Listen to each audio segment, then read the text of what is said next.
কোন কোন দলৰ পৰা কিমান সংখ্যক আজি আমাৰ বিপিএফ দলৰ জইনিং কৰিছে এইফালে ওদালগুৰি জিলাৰ কংগ্ৰেছৰ পৰ্টফলিঅ' থকা ছেক্ৰেটাৰী কোনোবা ফাইনান্স ছেক্ৰেটাৰী বা কোনোবা ভাইচ প্ৰেচিডেণ্ট আৰু ইউডিএফৰ পৰা 4-5জন জইনিং মুঠতে টোটেল ইউডিএফ আৰু কংগ্ৰেছৰ পৰা ওদালগুৰি জিলা হিচাপে 20জন মান আমাৰ জইন কৰিলে। ইয়াৰ পিছত আৰু সমাজবাদী পাৰ্টি আমাৰ ওদালগুৰি জিলাৰে সমাজবাদী পাৰ্টিৰ পৰা 4জন জইনিং কৰিছে আৰু এতিয়া Bengali tiger force x militant ইহঁতে নিজে কৈছে যে আমি আগত ইউপিপিএল হৈ কাম কৰিছিল, এইবাৰ বিপিএফৰ হৈ পেলাই কাম কৰিব বুলি ইহঁতে 50জন মান মোৰ লগত কথা পাতিছো আৰু আমাৰ দলত জইনিং কৰিছে। এই হিচাপত দেখা যায় যে কোনো জাতি বাদ নাই আমাৰ দলত। আৰু যেনিবা আপোনাৰ ওদালগুৰি জিলাৰ পৰা ইউডিএফ আৰু কংগ্ৰেছে টিকেট দিছে, কিন্তু ইউডিএফ হিচাপে ওদালগুৰি জিলাত এটা সমষ্টিতে টিকেট দিয়া নাই। খুব ভাল কথা, আমি ধন্যবাদ দিছো ইউডিএফৰ আমাৰ যিসকল লিডাৰ্ছ আছে ওদালগুৰি জিলা হিচাপে। মুঠতে আমি এইবাৰ ওদালগুৰি জিলাত 5টা সমষ্টিটো আমি চিয়ৰ বুলি আমি ক'ব পাৰো। এইবাৰ 5টাটো প্ৰমোদ বৰাই কৈ আছে যে আপোনাৰ এইবাৰ আৰু চৰকাৰ গঠন নহয়, সপোনতে হ'ব, আপোনাৰ যাদুৰ লাঠি ভাঙি গৈছে। এতিয়া তেওঁলোকে এককভাৱে শংকা কৰিছে চৰকাৰ গঠন কৰিব ইউপিপিএল। মই সেইবিলাকৰ এনচাৰ একো নকম। গভমেণ্ট হয় বিপিএফে বনাব, এইটোতো প্ৰমোদ বড়ো আজিৰ দিনত যিমানেই নকয় কিয় সি নিজে কৈ ল'ব পাৰে, কিন্তু পাব্লিকৰ অপিনিয়নটো এনেকুৱা নহয়। পাব্লিক অপিনিয়নটো হ'ল সকলো জাতি জনগোষ্ঠীৰ অপিনিয়নটো হ'ল এইবাৰ বিপিএফ চৰকাৰ লাগে BTCত।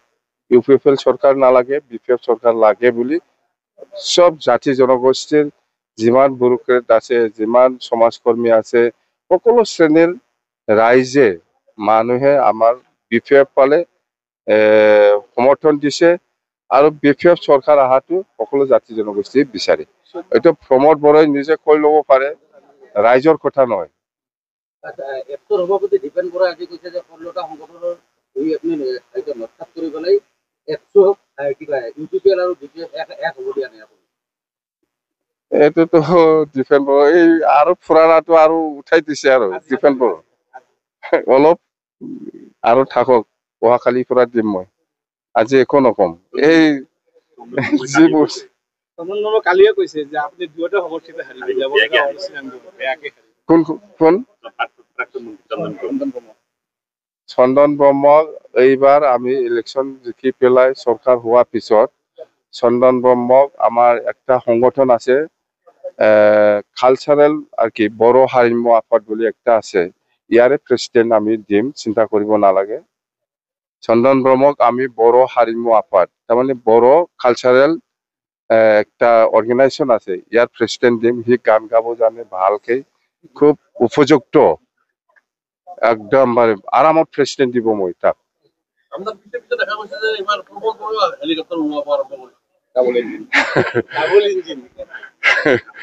প্ৰমোদ বড়ো এইটো পইচা মালিক, এইটো উৰিব পাৰিব, আমিহে পইচা নাই, সেইকাৰণে আজি উৰিলে অহাকালি উৰিব নোৱাৰে, এনেকুৱা হৈ আছে।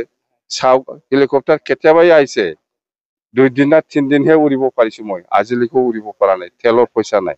14 নং চিৰান্দুৰ সমষ্টিৰ যিগৰাকী প্ৰাৰ্থী অৰ্থাৎ সংগ্ৰাম ব্ৰহ্মৰ কেঞ্চেলেশ্যন হৈছে নমিনেশ্যন, চৰ্চা চলি আছে যে আপোনাৰ লগত যোগাযোগ কৰিছে।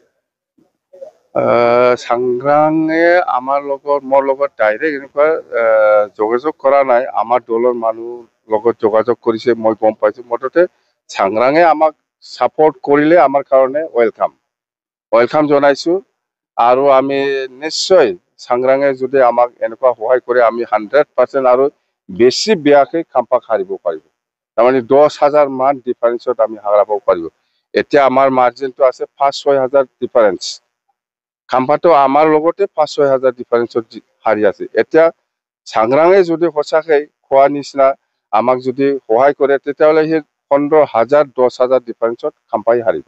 কালি জয়ন্ত বসুমতাৰীয়ে কৈছে যে BPF-ৰ অৱস্থা এনেকুৱা হৈছে যে এতিয়া ম্যাগনিফাইড গ্লাছেদি BPF-ক দেখিব লাগিব, বিচাৰিব লাগিব। চাম্মা নিচিনা ইহঁতৰ ব্যক্তিগত অপিনিয়ন, এইবিলাক ব্যক্তিগত কথা। ৰাইজৰ অপিনিয়নটোহে আমি চাই, ৰাইজে কি অপিনিয়ন দি আছে ইয়াৰ ওপৰত নিৰ্ভৰ কৰিব।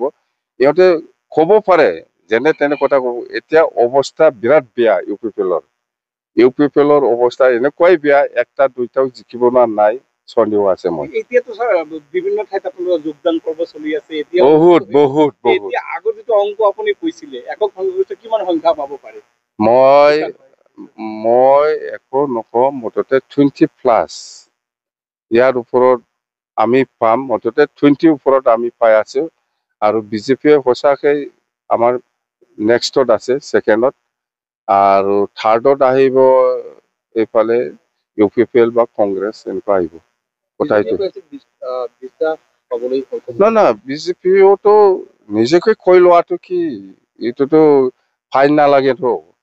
কৈ ল'ব পাৰে আমি 20টা পাম 30টা পাম, সেইবিলাক ক'ব পাৰে। কিন্তু প্ৰেক্টিকেলি সঁচাকে বিজেপিয়ে BPF-ৰ নেক্সটতে আছে, অন্তত এই BTC অঞ্চলত।